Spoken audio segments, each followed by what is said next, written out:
प्रभु की स्तुति हो। हम परमेश्वर के वचन में चलेंगे और 1 कुरिन्थियों 1:26 हम निकाल देंगे। 1 कुरिन्थियों 1:26 है ना। देखिए यहाँ पर लिखा हुआ है, हे भाइयों अपने बुलाए जाने को तो सोचो कि न शरीर के अनुसार बहुत ज्ञानवान, न बहुत सामर्थी, न बहुत कुलीन बुलाए गए, है ना। चलिए आज हम इस वचन में मनन करेंगे और परमेश्वर के वचन में देखेंगे परमेश्वर हमसे क्या बातचीत करना चाहता है ना। देखिए वचन में लिखा है क्या, अपने बुलाए जाने को तो सोचो, है ना। देखिए हम आज क्या करेंगे, अपने बुलाए जाने के विषय में जानेंगे, है ना। देखिए जब भी कोई मनुष्य अपने बुलाए जाने के विषय में सोचता है ना, तो हमेशा क्या होता है, वो उस अनुग्रह की महिमा की ओर बढ़ता है जो परमेश्वर ने उसके लिए योजना बना के रखी हुई है ना। जो परमेश्वर ने उसके लिए क्या करी हुई, योजना बना के रखी हुई है ना। तो आज हम जानेंगे कि परमेश्वर की योजनाएं क्या है हमारे लिए, है ना। देखिए हम वचन कहता है कि हम शरीर के अनुसार कैसे नहीं है, बहुत बलवान नहीं है ना। और हम कैसे नहीं है, बहुत ही कुलीन नहीं है ना। लेकिन तो भी क्या कर रखा है, परमेश्वर ने हमें बुलाया है। और परमेश्वर का वचन इस विषय में कहता है कि बुलाए जाने के विषय में क्या करना है, अपने आप को सोचना है ना। वो कहता है कि बुलाए जाने को तो सोचो, है ना। आज हम देखेंगे कि मनुष्य जब परमेश्वर की राज्य में बुलाया गया है ना, जब परमेश्वर ने जगत की उत्पत्ति से मनुष्य को बनाया और जब उसने पृथ्वी पर उसे बुलाया, तो कैसे परमेश्वर ने, क्या उसकी योजनाएं थी और क्या उसका उद्देश्य था, है ना। जब हम उद्देश्य को समझते हैं तभी कोई मनुष्य परमेश्वर के राज्य में सही से बढ़ पाता है ना। तो उत्पत्ति 1 और उसका 26 अध्याय से और 28 अध्याय तक पढ़ेंगे। उत्पत्ति 1 और उसका 26 अध्याय से और 28 अध्याय तक, जहां पर क्या लिखा गया है, उत्पत्ति 1 उसके 26 में।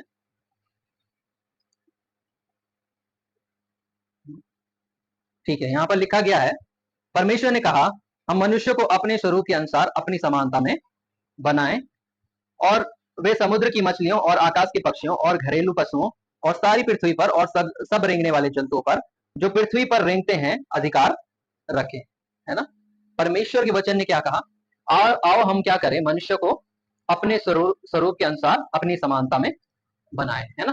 देखिए जब परमेश्वर ने मनुष्य को बनाया तो उसके उद्देश्य क्या था, है ना। उसने, परमेश्वर ने क्या करा, मनुष्य को अपने स्वरूप और अपनी समानता में बनाया, है ना। जब मनुष्य को परमेश्वर ने अपने स्वरूप और समानता में बनाया ना, तो परमेश्वर ने उसको अपने ही जैसा किया। अब वो सारे अथॉरिटीज, वो सारे अधिकार परमेश्वर ने मनुष्य को दिया, है ना। और आज परमेश्वर चाहता है कि हम क्या करें, प्रभु के राज्य में इसी तरीके से सोचे अपने बुलाए जाने, है ना। देखो परमेश्वर मनुष्य कैसा है ना, परमेश्वर के स्वरूप और उसकी समानता में, ठीक है। तो हम क्या करें, वैसे ही अपने आप को सोचे भी, है ना। अपने बुलाए जाने को हम क्या करें, सोचे भी, है ना। इसमें लिखा है कि हम मनुष्य को कैसे अपने स्वरूप और अपनी समानता में बनाए और वे समुद्र की मछलियों और आकाश के पक्षियों और घरेलू पशुओं और सारी पृथ्वी पर और सब रेंगने वाले जंतुओं पर जो पृथ्वी पर रेंगते हैं अधिकार रखें, है ना। देखिए परमेश्वर ने हर एक पशु, हर एक पक्षी और सारे रेंगने वाले जंतुओं पर क्या बनाया था, अधिकार रखने के लिए बनाया था।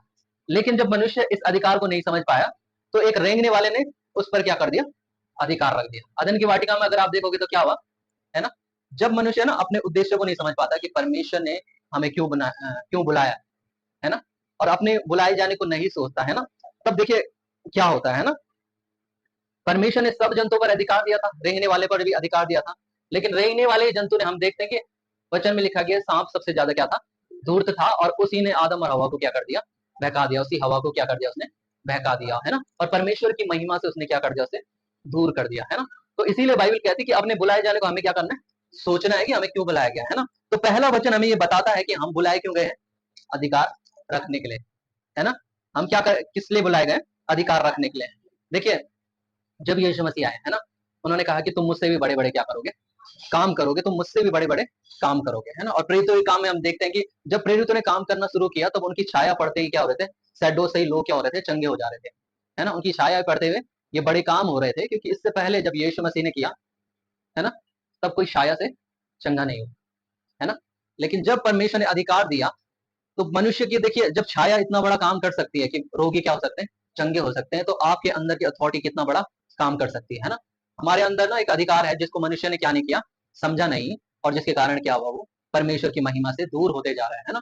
हमें चाहिए ये कि हम क्या करें, बार बार परमेश्वर की महिमा की उन बातों को समझें, है ना। और लिखा गया दूसरे पद में मैं पढ़ रहा हूँ 27 में, इसमें लिखा था परमेश्वर ने मनुष्य को अपने स्वरूप के अनुसार उत्पन्न किया और अपने ही स्वरूप के अनुसार परमेश्वर ने उसको उत्पन्न किया और नर नारी करके उसने मनुष्यों की सृष्टि की। परमेश्वर ने उनको आशीष दी और उनसे कहा, फूलो फलो और पृथ्वी भर में भर जाओ, उसको अपने वश में कर लो और समुद्र की मछलियों तथा आकाश के पक्षियों और पृथ्वी पर सब रेंगने वाले जंतुओं पर अधिकार रखो, है ना। परमेश्वर ने उनसे कहा, फूलो फलो और पृथ्वी भर में भर जाओ और उसको अपने वश में कर लो, है ना। देखिए, एक बात तो हमें ये सोचने वाली है कि जब तक कोई मनुष्य नहीं बना था तो पृथ्वी किसके वश में थी, है ना। जब तक कोई आदमी नहीं आया दुनिया में, पहले आदम और हवा क्या थे, पहला मनुष्य था, तो उससे पहले पृथ्वी कैसे किसी के वश में थी, है ना। देखिए, पृथ्वी किसी के वश में थी और इसी वश के ऊपर एक अधिकारी ठहराया गया, वो कौन है, मनुष्य, है ना। आपकी जो, अगर हम हिब्रू में इसे पढ़ेंगे ना, अंधकार के विषय में, तो ये हर प्रकार की परेशानियां, दिक्कत, है ना, ये शैतान की वो चीजें हैं जो अंधकार से जुड़ी हुई हैं, बीमारियां, कलेश, है ना, दरिद्रताएं, इन सारी चीजों पर मनुष्य को क्या करना था, एक अधिकार रखना था। अभी क्या किया यीशु मसीह ने, इसीलिए तो बाद में क्या किया, उनको सारी दुष्ट आत्माओं पर क्या दिया, अधिकार दिया, है ना। लिखा है कि तुम मेरे नाम से क्या करोगे, दुष्ट आत्माएं निकालोगे, हालेलुया, है ना। तुम मेरे नाम से क्या करोगे, बीमारों को चंगा करोगे, है ना। यीशु मसीह के नाम से अब ये काम किए जाते हैं, है ना। लेकिन ये कब किए जाते हैं, जब मनुष्य अपने अधिकार को क्या करता है, दोबारा मसीह में पा लेता है ना। और परमेश्वर का धन्यवाद हो कि परमेश्वर ने हमें दोबारा यीशु मसीह दिया। अगर यीशु नहीं दिया जाता ना, तो मनुष्य अपनी इस अथॉरिटी को क्या कर गया था, भूल गया था कि उसे क्या करना है, पृथ्वी को वश में करना है ना। देखिए, प्रभु का वचन कहता है ना कि तेरा राज्य आए, है ना। परमेश्वर का वचन कहता है क्या, तेरा राज्य आए। तो क्यों ऐसा कहता होगा कि तेरा राज्य आए, है ना। जैसे इच्छा तेरी स्वर्ग में पूरी होती है ना। परमेश्वर का वचन कहता है कि ऐ हमारे पिता, तू जो स्वर्ग में है, तेरा नाम पवित्र माना जाए और तेरा राज्य आए, क्योंकि परमेश्वर का किंगडम यहाँ पर आएगा जब मनुष्य क्या करेगा, अधिकार रखना सीख जाएगा, हालेलुया। जब उन चीजों पर वो क्या करने पाने लग जाएगा, जय पाने लग जाएगा, है ना। देखिए, इसलिए ना अपने भुलाए जाने को हमें क्या करना है, हमेशा सोचना है ना, सोचना जरूरी है। इसीलिए परमेश्वर का वचन इन बातों पर हमें क्या कर रहा है, गौर करने के लिए कहते हैं, है ना। जब हम उत्पत्ति 11 देखते हैं, तब हम एक ऐसे मनुष्य को देखते हैं जब जिसका चयन किसने किया, परमेश्वर ने किया, है ना। और उसका नाम था अब्राहम। और क्या हुआ, लिखा गया उत्पत्ति 11 उसके 27 पद से मैं पढ़ रहा हूँ। तेरह की वंशावली, है ना। इसमें लिखा गया तेरह की वंशावली। तेरह कौन था, अब्राहम का पिता, है ना। यहाँ पर लिखा गया है, तेरह की वंशावली यह है, तेरह से अब्राम, नाहोर और हारान का जन्म हुआ, और हारान से लूत का जन्म हुआ। हारान अपने पिता नामान के कसदियों के उर नामक नगर में, जो उसकी जन्मभूमि थी, मर गया। अब्राम और नाहोर दोनों ने विवाह किया। अब्राहम की पत्नी का नाम सारे और नाहोर की पत्नी का नाम मिल्का था, है ना। यह उस हारान की बेटी थी जो मिल्का और यिशका दोनों का पिता था, है ना। मिल्का और यिशका दोनों का पिता था। सारे तो बांस थी और उसकी कोई संतान न थी। सारे कौन है, अब्राहम की पत्नी, है ना। और वह कैसी थी, बांस थी और उसकी कोई क्या नहीं थी, संतान नहीं थी। और इसके आगे लगाया गया है फुल स्टॉप, है ना। देखिए, सारा की कहानी ना यहीं पर खत्म हो जाती है, सारा और अब्राहम की। इसी पूर्ण विराम में क्या हो जाता है, उनका जीवन भी विराम हो जाता है ना। यहाँ पर एक फुल स्टॉप लगाया गया है और सारा और अब्राहम की स्टोरी यहीं पर क्या हो जानी थी, समाप्त हो जाती, अगर उसे परमेश्वर नहीं बुलाता, हालेलुया।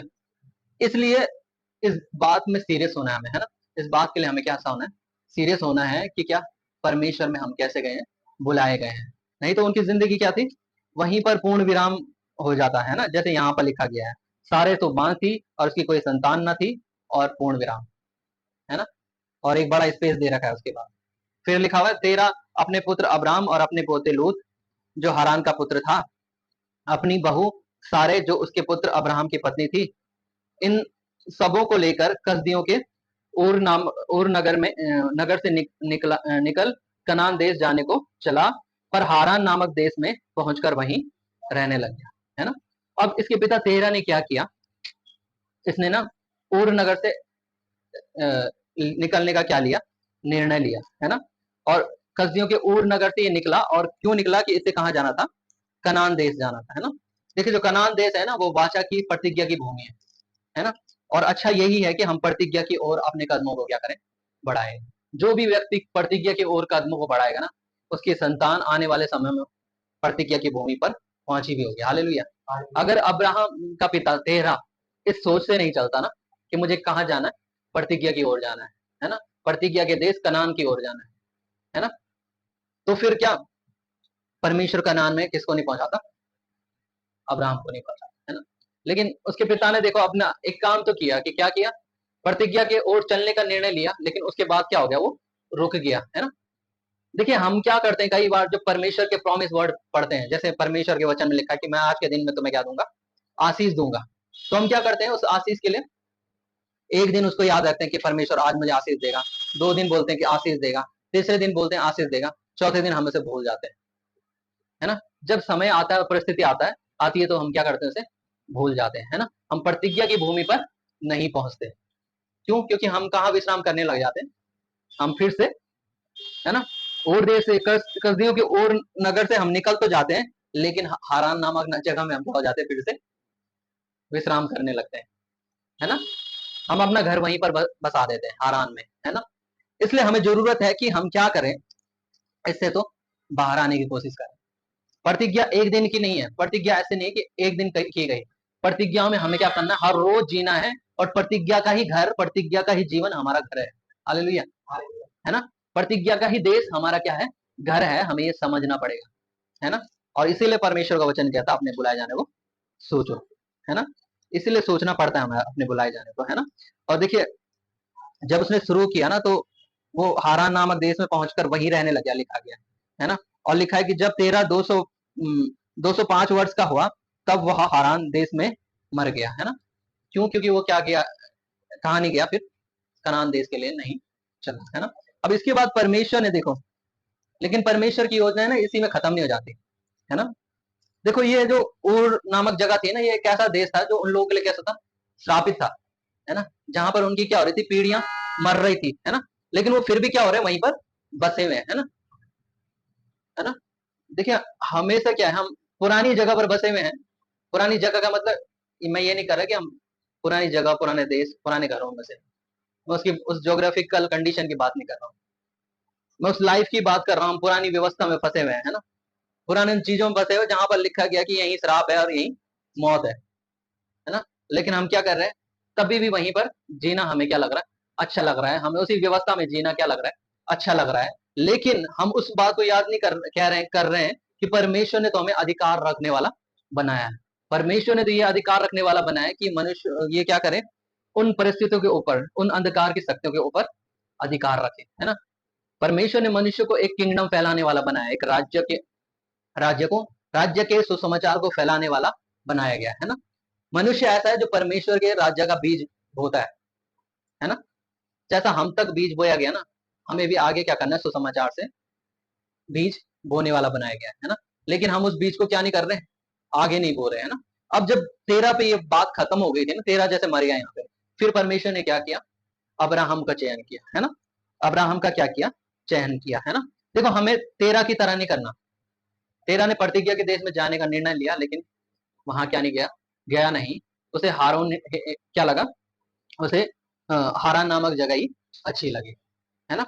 तो हमें ऐसा नहीं करना, हमें क्या करना है, आगे बढ़ना है ना, प्रतिज्ञा में। जब तक प्रतिज्ञा आपकी लाइफ में पूरी नहीं होती है, हर रोज, है ना, हर दिन, हर रोज, है ना।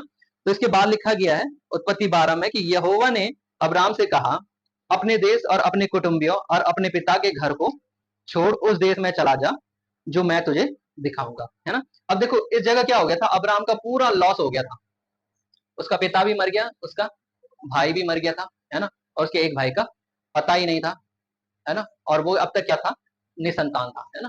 फिर उसने क्या किया, परमेश्वर की कही प्रतिज्ञा की ओर बढ़ने का निर्णय लिया अब्राहम ने, हालेलुया।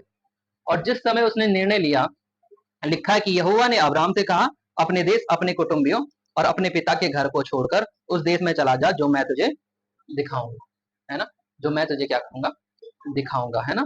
और लिखा है कि और मैं तुझसे एक बड़ी जाति बनाऊंगा, तुझे आशीष दूंगा और तेरा नाम महान करूंगा, तू आशीष का मूल होगा। जो तुझे आशीर्वाद दे उन्हें मैं आशीष दूंगा, जो तुझे कोसे उसे मैं श्राप दूंगा। भूमंडल के सारे कुल तेरे द्वारा आशीष पाएंगे। यहोवा के इस वचन के अनुसार अब्राहम चला और लूत भी उसके संग चला। जब अब्राहम हारान देश से निकला, उस समय वह 75 वर्ष का था। हालेलुया। है ना। जिस समय वो हारान देश से निकला उस समय क्या हो चुका था, अब्राहम बूढ़ा हो चुका था, 75 वर्ष का हो चुका था, है ना। ये मत सोचो कि मेरी जिंदगी के ना अब इतने साल क्या हो गए, वेस्ट हो गए हैं, है ना। हम लोग ना जवानी में क्या करते हैं, अपने आप को बूढ़ा मानने लग जाते हैं। लेकिन बाइबल के वो लोग थे जिन्होंने क्या करे, बुढ़ापे से अपनी शुरुआत करी थी विश्वास की, हालेलुया, है ना। यहोशू और कालेब थे, उन्होंने क्या कहा, है ना। यहोशू और कालेब क्या थे, है ना। वो 80 वर्ष का था कालेब, है ना। और उसने क्या कहा कि मैं क्या करूंगा, मैं अभी भी 40 साल जैसे 40 साल के व्यक्ति जैसा बल रखता हूँ, बल पाता हूँ, है ना।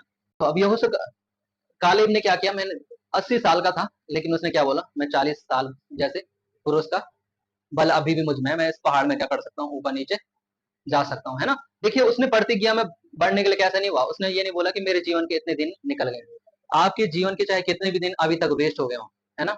पर ये बात याद रखें हमेशा कि परमेश्वर जो है ना, वो सामर्थ्य आपको, परमेश्वर की जो प्रतिज्ञा है ना, वो आपको उभारने के लिए सामर्थ्य, हालेलुया, है ना। कुछ लोग क्या करते हैं, मेरा करियर खराब हो गया, 30-35 साल की उम्र में ही सुसाइड कर दे रहे। अबे भाई बाइबल के लोगों को देखो, उन्हें देखो कि 75 वर्ष और 80 साल से परमेश्वर ने उन्हें उठाया, है ना, हालेलुया, है ना। 100वें साल में तो अब्राहम को क्या करा, परमेश्वर ने बच्चा दिया, है ना। और उसने अपने बच्चे को फलता और फूटता हुआ भी देखा, और अपने बच्चे की शादी भी करवाई उस बुढ़े आदमी ने, हालेलुया। परमेश्वर इतना सामर्थ्य अपनी प्रतिज्ञा को पूरा करने के लिए, है ना। लेकिन क्या हम उस बुलाए जाने को सोचते हैं, हम ऐसे ही नहीं बुलाए गए मसीह में।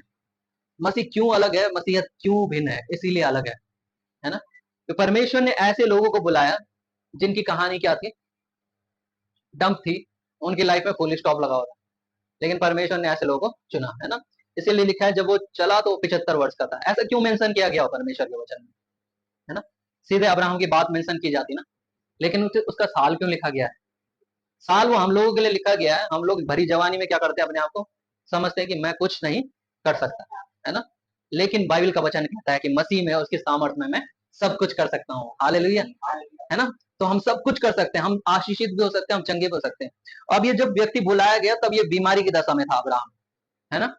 वो वो क्या नहीं कर सकता था, उसके जीवन से कोई बच्चा पैदा नहीं हो सकता था। उसमें ये क्या थी, सफरिंग थी, है ना। उसकी वाइफ जो सहारे थी वो बांझ थी, लिखा गया, ऐसा लिखा गया कि, है ना, हमने पढ़ा था कि सारे बांझ थी और उसके कोई संतान न थी, है ना। सारा के विषय में लिखा गया, वो कैसी थी, बांझ थी, है ना। लेकिन जब परमेश्वर ने उसे बुलाया तब उसे प्रतिज्ञा देकर बुलाया, हालेलुया, है ना। सारी आशीष की बात की परमेश्वर ने उससे, है ना। देखो मैं बोलता हूँ बाइबल के वचन को ना दृढ़ता से पढ़ो और दृढ़ता से उस पर विश्वास करो। जितनी आशीष के वचन है ना वो आपके लिए लिखे गए, हालेलुया, है ना। बोलो, जितने आशीष के वचन है वो मेरे लिए लिखे गए, आमीन, है ना। देखिए जितने भी आशीष के वचन है वो हमारे लिए लिखे गए। परमेश्वर ने कहा न केवल ये अब्राहम को प्राप्त होता है, ये तुम लोगों के लिए भी है, रोमियो की पुस्तक में, हालेलुया। ये हम विश्वास करने वालों के लिए भी यही सीन होगा। आज हम में से मसीह में आने से पहले कितने लोग बीमार होंगे, कितने लोग कलेश में होंगे, संकट में होंगे, शायद मरने वाले होंगे। सारा और अब्राहम की दशा भी वही थी। फिर अगर वो अपने पिता के घर में रहता ना तो अपने पिता के जैसा वो भी क्या हो जाता, मर जाता, है ना। अगर वो हारान देश में ही क्या करता, बसा रहता, तो वो क्या हो जाता, वहीं फुल स्टॉप लग जाता उसकी लाइफ में, है ना शिवम। शिवम को ही मजा आ रहा है इस बात में, है ना। वो भी समझ रहा है कि हारान देश में फुल स्टॉप नहीं लगाना है ना। हमें परमेश्वर के प्रतिज्ञा पे क्या करना है, और प्रतिज्ञा समझ गए ना आप लोग। देखिए प्रतिज्ञा वही है जो परमेश्वर आशीष देता है और आशीष देकर तुम्हें बुलाता है, वो परमेश्वर की क्या है, प्रतिज्ञा है। और देखो परमेश्वर का वचन कहता है कि मैं मनुष्य नहीं जो क्या करूं, झूठ बोलूं, है ना। तो पहली बात तो ये है कि आपसे जो प्रॉमिस किया है ना, वो झूठ बोलने वाले ईश्वर ने नहीं कर रखा है ना। आपसे जो प्रॉमिस किया वो परमेश्वर का वायदा है और वो कभी झूठ नहीं बोलता। जब अब्राहम को भी बुलाया था तब अब्राहम की दशा भी ऐसे नहीं थी, है ना। इसी तरीके से आप बाइबल के एक और कैरेक्टर को लोगे, उसका नाम था यूसुफ, है ना। उत्पत्ति 39 में लिखा गया है, जब वो अपने पोती पर स्वामी के यहाँ कैसा था, दास था, है ना, गुलाम था। देखो वो एक एक अच्छा व्यक्तित्व वाला मनुष्य था यूसुफ, है ना। और उसकी कहानी परमेश्वर ने बहुत अच्छी लिखी थी, है ना। लेकिन उसके भाइयों ने क्या करा, उसके विरोध में बहुत बड़ी चाल चली, है ना। और उसे क्या कर दिया, उसके घर से निकाल दिया। अब घर से जब उसे निकाला तब वो दर दर बदर भटक रहा था। अभी जैसे क्या कर रहा है अब्राहम, क्या कर रहा है, अपने घर और अपने देश और कुटुंबियों को छोड़, है ना। देखो यार, देश और कुटुंब को छोड़ना बहुत बड़ी बात होती है, पहली बात तो ये है ना। जिस देश में हम रह रहे हैं वहां पर हमें लोग पहचानते हैं, हमारा वहाँ और है ना।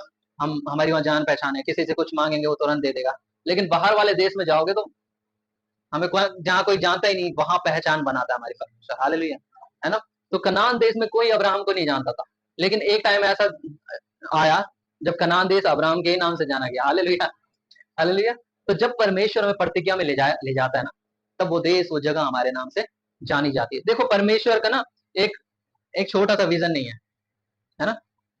देखो मैं अपने परिवार को हमेशा कहता हूँ कि परमेश्वर का मेरे लिए बहुत बड़ा दर्शन है ना, मेरे लिए छोटा दर्शन नहीं है। अभी जब परमेश्वर ने हम लोगों को बुलाया सेवा में, है ना, तो हमारा ऐसा दर्शन नहीं है कि हम छोटा मोटा एक काम करके यहीं पर रहेंगे और इसी देश में क्या हो जाएंगे, मर जाएंगे, है ना। परमेश्वर का ऐसा विजन नहीं है ना। परमेश्वर हमारे जीवनों में अपना दर्शन जरूर पूरा करेगा, है ना। इसलिए इस बात को याद रखना कि हम प्रतिज्ञा के अनुसार कैसे किए गए, बुलाए गए, है ना। और हर एक अन्य जाति लोग ऐसे ही बुलाए गए मसीह में। ऐसा नहीं कि जो मसीह पर विश्वास कर, जो अब प्रभु में आ रहे हैं, वो सब लोग ऐसे ही रीति से, आप सब लोग इसी रीति से क्या किए गए, बुलाए गए परमेश्वर में, है ना। और परमेश्वर का देखो, परमेश्वर का विजन पहले से ही मनुष्य को मारने का नहीं था। आदम हवा जब बनाए गए तब लिखा गया कि मैं तुम्हें क्या करूंगा, है ना। परमेश्वर ने उनको आशीष दी, है ना, और कहा क्या, फलो फूलो और पृथ्वी भर में बढ़ जाओ, है ना। अब क्योंकि वो बढ़ नहीं रहे थे, है ना, पृथ्वी भर में क्या भरने की उन्होंने योजना नहीं बनाई, है ना। उसने अपने अधिकार को बढ़ाने की योजना नहीं बनाई, है ना। देखो हम एक क्राइटेरिया में रहने के लिए नहीं बुलाए गए कभी भी, है ना। मसीह लोग जो है ना वो स्प्रेड हो गया, है ना। एक सुसमाचार 12 से गया और पूरे जगत में फैल गया। आज यीशु मसीह के नाम से इतनी बड़ी मिनिस्ट्री है ना, कि 2024-25 साल हो गए, 24 साल हो गए, लेकिन क्या नहीं हुआ अभी तक, मसीह यीशु की मिनिस्ट्री खत्म नहीं, है ना। तो परमेश्वर का ना एक बहुत बड़ा क्या है, विजन है, ये फलना फूलना और पृथ्वी भर में बढ़ जाना है ना। और इसको अंधकार की चीजों से वश में करना है ना। परमेश्वर किसी मानव जाति के ऊपर हमें कब्जा करने के लिए नहीं बोलता, लेकिन ऐसी चीजों के ऊपर, जैसे वचन में लिखा गया कि तुम्हारा युद्ध कैसा नहीं है, लहू और मांस से नहीं है ना। इसीलिए तो क्रिश्चियन लोग कभी किसी से लड़ते नहीं है, क्योंकि उनको पता है कि हमारा युद्ध लहू और मांस से नहीं है। कोई लोग जो हमें मार रहे हैं, हमारे विरोध में बोल रहे हैं, वो हमारे विरोध में नहीं बोल रहे हैं, है ना। हमारा स्पिरिचुअल वॉर चल रहा है ना, हमारा आत्मिक युद्ध चल रहा है, वो इस बात को अच्छे से समझते हैं, है ना। तो हमें भी इस बात को अच्छे से समझना है कि हम प्रतिज्ञा के देश में कैसे किए गए, बुलाए गए, है ना। मैं आपको यूसुफ के बारे में बता रहा था कि यूसुफ एक ऐसा कैरेक्टर था, जब वो चुना गया तब वो दास था, है ना। जब उसके जीवन में परमेश्वर का दर्शन पूरा हो रहा था, उस समय कैसा था, गुलाम था, है ना। कई बार ना हम लोग अपनी किसी कंडीशन को लेकर परेशान हो सकते हैं मसीह में, यार प्रभु मैं कैसे आशीषित हूँ। हम लोग ऐसे सोचेंगे, यार प्रभु कोई पैसा नहीं हमारे पास, हम कैसे आशीषित व्यक्ति हैं। मैं आपको कहता हूँ कि अपने आप को आशीषित बोलना न छोड़े, है ना, क्योंकि प्रभु अभी कहानी पूरी कर रहा है, फुल स्टॉप नहीं लगा हुआ है, हालेलुया, है ना। परमेश्वर ने सारा की उस फुल स्टॉप को ना कॉमा में बदल दिया था, कि सारा अभी फुल स्टॉप नहीं हुआ है, क्या हुआ, कॉमा शुरू हो गया। अब तू क्या करेगा, सारा की कहानी आगे लिखी जाएगी, सारा बच्चा देगी, है ना। अब उन्हीं के वंश से ये क्या आ रहे हैं, यीशु आ रहे हैं। अब यीशु की कहानी में क्या होता है, लिखा गया कि जब यीशु मिस्र में पहुंचाया गया, तब पोतीपर नामक एक मिस्री ने, जो फिरौन का हाकिम था, अंगरक्षकों का प्रधान था, उसको इस्माइलियों के हाथ से, जो उसे वहां ले गए थे, मोल लिया, है ना। इसके भाइयों ने क्या किया था, उसे इस्माइलियों के हाथों में भेज दिया था, यूसुफ को, है ना। यूसुफ को भेज दिया गया था। अभी बिका हुआ व्यक्ति है, लेकिन है क्या, परमेश्वर का व्यक्ति और परमेश्वर से जुड़ा हुआ, परमेश्वर की प्रतिज्ञा से। देखो हम लोग ना कई बार आंखों से नहीं देख सकते परमेश्वर के राज्य की योजनाएं, है ना। इसलिए उन दिनों में जब हम कष्ट में हो और परेशानी में हो ना, तो उन दिनों में परमेश्वर को उड़ाने की कोशिश ना करें, है ना, बुड़बुड़ाने की कोशिश ना करें, है ना। क्योंकि देखो परमेश्वर अपनी योजना को तो पूरी करता ही है किसी न किसी तरीके से, है ना। लेकिन हमें क्या समझना है कि मैं क्या कहता हूँ, परमेश्वर ने जो प्रतिज्ञा की है वो सच्ची है ना। और मैं अपनी कंडीशन के ऊपर अधिकार रखने वाला व्यक्ति बनाया गया, है ना। इस व्यक्ति को परमेश्वर ने अधिकार रखने वाला व्यक्ति बनाया गया। अब आप देखो इसमें क्या लिखा गया है कि फिरौन का हाकिम और अंगरक्षकों का एक प्रधान था, उसको इस्माइलों के हाथ से उसने मोल लिया, जो उसे वहां से ले गए थे, है ना। यूसुफ अपने मिस्री स्वामी के घर में रहता था और यहोवा उसके संग था, इसलिए वो भाग्यवान पुरुष हो गया था, है ना। प्रभु का धन्यवाद हो। देखो भाग्यवान होना क्या है, हम सोचते भाग्यवान, भाग्यवान का मतलब क्या है, लकी, है ना। लकी वही पुरुष है जिसके साथ क्या है, परमेश्वर है, क्योंकि जहां परमेश्वर है वहीं भाग्य है ना। अभी इस आदमी को ना, जो यूसुफ था, इसे शायद अभी दिखा नहीं होगा अपना भाग्य, है ना। लेकिन एक व्यक्ति था जो इसके भाग्य को क्या कर रहा था, देख रहा था। लिखा गया कि और यूसुफ के स्वामी ने देखा, किसने देखा? यीशु के स्वामी ने देखा। हालेलुया। तो कई बार ना हमें नहीं दिखते हमारे ऊपर कि वो क्या, वो ब्लेसिंग मेरे ऊपर है ना? लेकिन दूसरे वाले को महसूस हो जाती है यार कि जब से ये मेरे बिजनेस में आया, जब से मेरे काम में आया, जब से ये मेरे इस इसमें आया, किसी बिजनेस में, काम में, है ना, मेरे कॉर्पोरेट में आया है, तब से मेरा काम क्या होने लग गया, चलने लग गया है। और देखो हमें नहीं दिखती वो बात, लेकिन दूसरे को हमें वो बात दिखने लग जाती है ना। पोतीफर स्वामी को दिख गया कि परमेश्वर इसके साथ रहता है। लिखा गया कि और यूसुफ के स्वामी ने देखा कि यहोवा उसके संग रहता है और जो काम वह करता है उसको यहोवा उसके हाथ से सफल कर देता है। तब उसके अनुग्रह की दृष्टि उस पर हुई। हालेलुया। इसीलिए हम भाग्यवान हैं। परमेश्वर का हमारे साथ होना हमारे लिए भाग्य की बात है। शायद हम वर्तमान कंडीशन में आज की डेट है और आज जो हमारे ऊपर नीचे हालात चल रहे होंगे, गड़बड़ी के, कुछ टेंशन के, कुछ गरीबी के, है ना, कुछ कलेशों के, संकट के, दरिद्रताओं के, हम उन बातों को अभी नहीं समझ रहे होंगे। लेकिन आपको बता दूं कि परमेश्वर ने एक योजना हमारे लिए बना रखी है ना। हम भाग्यवान पुरुष हैं क्योंकि परमेश्वर हमारे साथ है ना। देखो इस स्टोरी में कोई भी नहीं बोल सकता कि प्रभु इसके साथ रहा होगा। प्रतिज्ञा ऐसी होती क्या, है ना? लेकिन प्रतिज्ञाएं ऐसे ही होती है, सामर्थ्य रूप से काम करवाती है ना। नहीं तो कौन जानता कि परमेश्वर उसके साथ है ना। प्रभु की स्तुति हो कि परमेश्वर ने, इसलिए ही परमेश्वर का वचन कहता है कि अपने बुलाए जाने को हमें क्या करना है, सोचना है ना।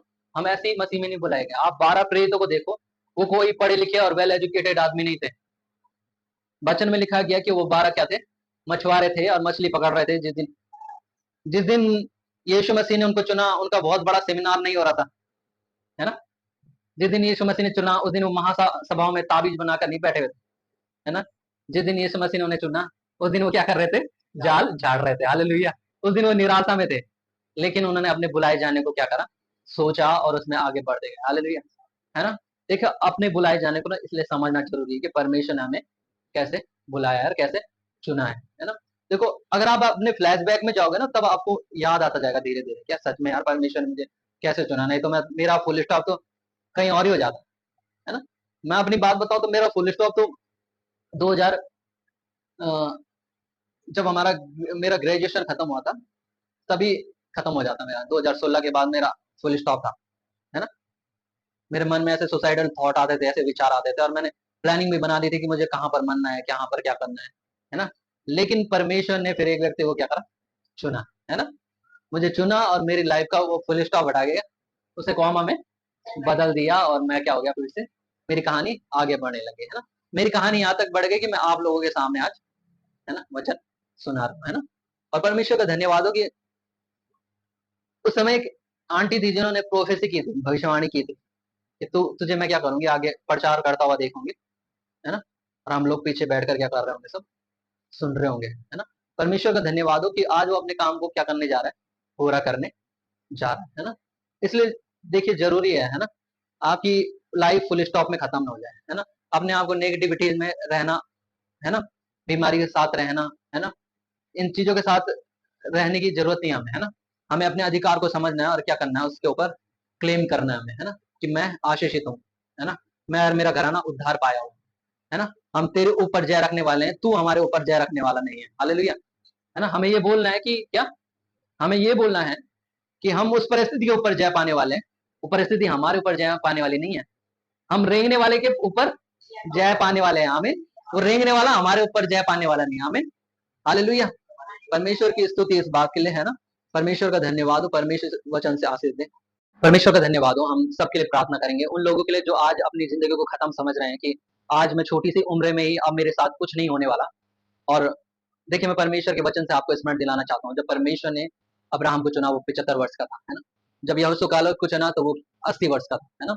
परमेश्वर ने उनकी योजनाओं को वहीं पर खत्म नहीं कर दिया। आज परमेश्वर आपकी लाइफ की स्टोरी को भी यहीं पर खत्म नहीं करेगा, हमें, है ना। जो ऐसे गंदे विचारों में कि हम क्या करेंगे, अपने आप को खत्म कर डालेंगे, परमेश्वर आज उनके जीवन में काम करने वाला है। आपकी लाइफ आज शुरू हुई है यीशु मसीह के नाम में। हर एक बैड और सुसाइडल थॉट निकल जाए यीशु मसीह नासरी के नाम में।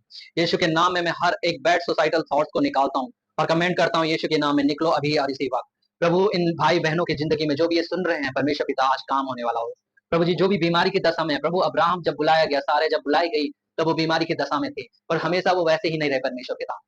आज जो भी बीमारी की दशा में अपने आप को खत्म करने के कागार पर है परमेश्वर पिता, या प्रभु जी इतना निराश हो चुका है कि प्रभु से जीने की कोई उम्मीद नहीं है परमेश्वर पिता। प्रभु तूने उन बातों के ऊपर हमें जय रखने वाला बनाया प्रभु जी। मैं उन सारी अंधकार की बातों को रौंदता हूँ, मैं उन रेंगने वाली बातों को रौंदता हूँ प्रभु यीशु मसीह नासरी के नाम से, जो किसी के सरों पर मंडराती हैं दुष्ट आत्माएं परमेश्वर पिता, जो उनको खत्म करने का, उनको उनको उनके हौसलों को तोड़ने की बातें करती है। मैं ऐसी दुष्ट आत्मा को निकालता हूँ यीशु मसीह नासरी के नाम में। यीशु के नाम में मैं आदेश देता हूँ, निकलो तुम अभी और इसी वक्त, तुम्हारा कोई अधिकार नहीं है। बीमारियों निकलो, कैंसर यीशु मसीह के नाम में तुझे आदेश देता हूँ छोड़। HIV तुझे आदेश देता हूँ यीशु के नाम में छोड़। पथरी, स्टोन्स तुम्हें आदेश देता हूँ यीशु मसीह के नाम में, उनके जिस्म को छोड़ो यीशु के नाम में। हर एक किडनी डिसफंक्शनिंग यीशु के नाम में तुम्हें आदेश देता हूँ, छोड़ो उन्हें यीशु के नाम में। हर एक लंग्स डिसफंक्शन, पूरे बॉडी में ट्यूमर हो रहे हैं जिसके, यीशु के नाम में आदेश देता हूँ। हर एक फंगल इन्फेक्शन को आदेश देता हूँ। हर एक दुष्ट आत्मा जो सताती है और रात को भय भय देती है परमेश्वर पिता, उस दिन में चलने वाले तीर और रात में फैलने वाली मरी को आदेश देता हूँ यीशु के नाम में, छोड़ो उनके जिस्मों को अभी और इसी वक्त। प्रभु हम प्रार्थना करते हैं परमेश्वर पिता, तेरी ये छोटी सी प्रार्थना परमेश्वर पिता उन बहुतेरों के जीवन में छुटकारे का कारण होती है परमेश्वर पिता। मैं सारा आदर महिमा आपको देता हूँ प्रभु जी। इस संगति को सुनने वालों पर प्रभु जी हम सब पर तेरा लहू लगाते हैं परमेश्वर पिता। ये जब ब्रॉडकास्टिंग होती है परमेश्वर पिता, ये जब लोगों तक जाती है बातें परमेश्वर पिता, तो सच में प्रभु तेरा नाम महान किया जाए परमेश्वर पिता, और इन लोगों के जीवन में तेरे नाम से काम होने वाला हो सके प्रभु। सारा आदर सारी महिमा आपको देता हूँ, अपनी प्रार्थना विनती अपने उद्धार करता प्रभु यीशु के नाम में मांगता हूँ, आमीन।